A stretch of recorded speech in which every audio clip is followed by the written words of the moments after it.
I think some people assume that if you've gotten this far as a married person, that you and your partner have always been aligned from a mindset standpoint in terms of money. And so would that be an accurate or inaccurate assumption? That would be inaccurate. Okay. So if you could talk to us a little bit about what for lack of a better word, what the misalignment might have looked like and what it looks like to work towards alignment and how you think about that. Yeah, so I'm a late bloomer. I told y'all earlier I know how to get a ring, right? I told y'all that. That's a whole nother class. I'll be doing that like in 5 years now. So when I met my husband, I was already a millionaire and I already ran $1 million company. And what I love about my husband is that he was not intimidated by who God called me to be. He was not interested in my limelight, stealing my shine, or any of that.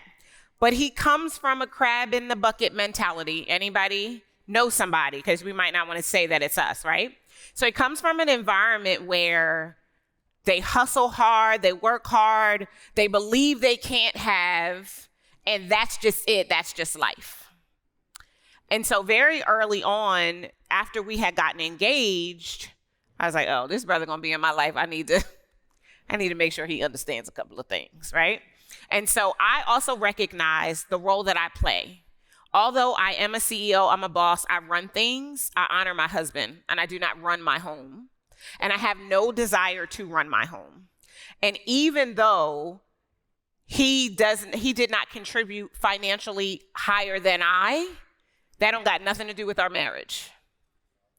And so I also recognized I am his wife in his eyes. I am not the CEO of the company that we steward together. And so I didn't want to be his coach. So I took him to an event where he could be taught mindset from a man, because I knew he wouldn't hear it from me.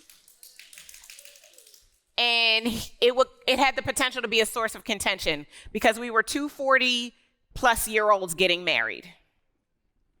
And so for me, because I know who I am, I know that I still have only scratched the surface of what it is that God has me do at this point in time in my life. I knew that it would be important for us to get information, if I could borrow from your girl B, right? Yeah, so I knew that it would be important for us to get on the same page and to create an environment where we could establish and have conversations. And so very early on, we started talking about money mindset and money personalities. I wanted to understand how he was raised in comparison to how I was raised. I wanted to understand how he saw himself and how he saw money. And I wanted to give him a space and a forum where he could do that as a man talking to his wife and not a man talking to the CEO of the company that they partner in. Does that make sense?